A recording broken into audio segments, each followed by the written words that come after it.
It's summer on your number one news and talk station, 702. 10 minutes after 4, good afternoon to you. Stephen Krotis in for Kalani Gwala with you through until 6 o'clock today. Let's get straight to that developing news story. You heard the confirmation, the EWN bulletins, the former Minister of Health, the former Minister of Public Enterprises, Barbara Hogan, giving a speech today at the Claremont Main Road Mosque in Cape Town. Now, some of the quotes ascribed to her in that speech, she says, enough is enough. She can remain silent no longer. President Jacob Zuma has crossed a line in sacking Nhlanhla Nene. We've managed to get through to her and she's on the line to me now. Barbara Hogan, good afternoon to you. Thank you for your time. Pleasure. Are these quotes accurate? Do you believe that President Zuma has crossed the line in some way here? Well, certainly he has. We just need to look at what is happening economically at the moment with our indicators. He has misjudged the situation. It shows an appalling lack of understanding of what is required for economic management of this country.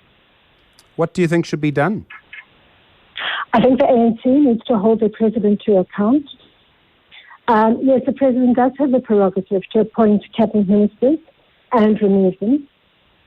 In these circumstances, when our economy is on skid row, when all of us were holding our breath just having recovered from the latest ratings evaluations and holding our breath for the Federal Reserve next week, the president just calmly goes in without feeling that he needs to explain at all and removes a highly respected finance minister.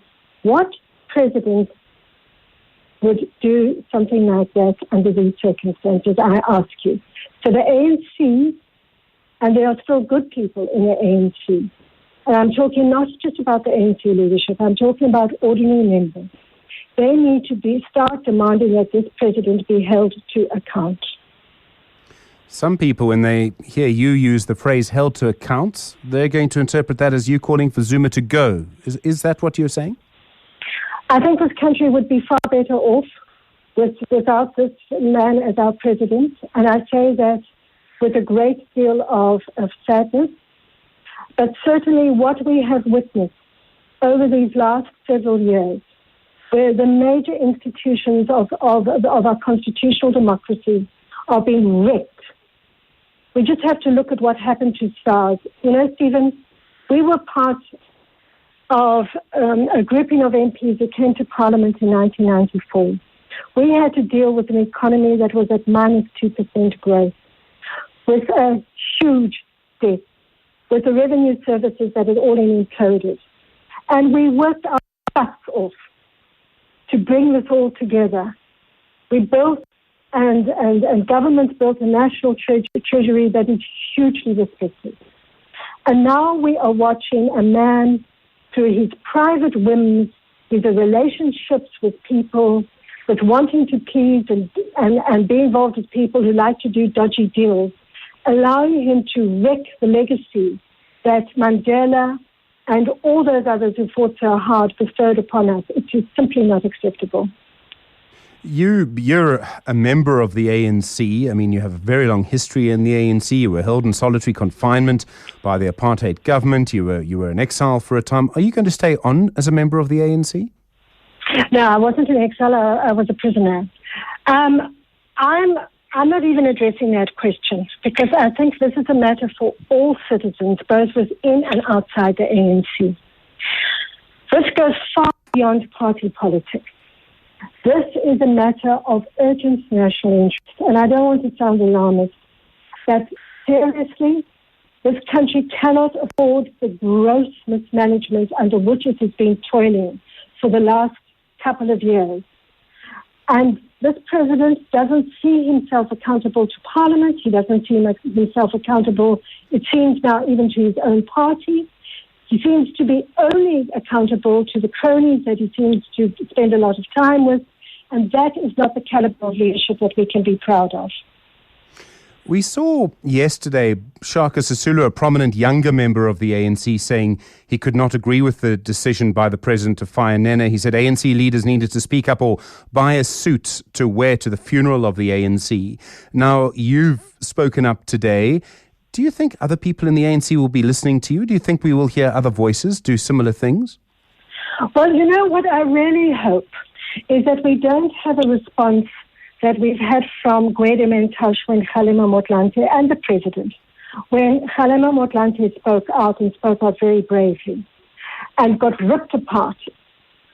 This is not the time to be so-called disciplining people and telling them that they've got to go through structures and do this.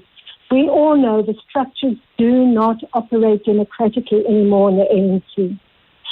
So, yes, I do believe people need to get over this notion that they are within the ANC, that they cannot have their voices heard. Simply bombard the Thuli House with a demand that they give explanations, that they see themselves as accountable to their membership and not only in charge of the membership. And so I'm asking those good people in the ANC to stand up and be heard once and for all. I have to say, you sound very, very worried for the future of South Africa and for all of us who live here. I am worried, Stephen.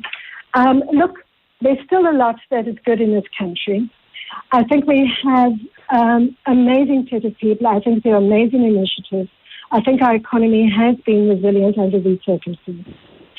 But when a president starts behaving in this kind of way, we do need to be very, very worried. We do need to start noticing that we are on a slippery slope here.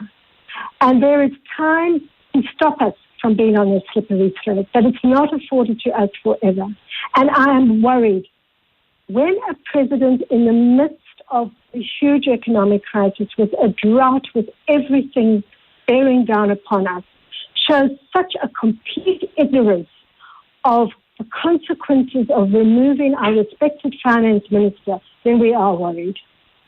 Barbara Hogan, thank you, ma'am, for your time today on 702. I really do appreciate that. The former Minister of Health, former Minister of Public Enterprises, and of course a person who's been involved in the ANC for a very long time.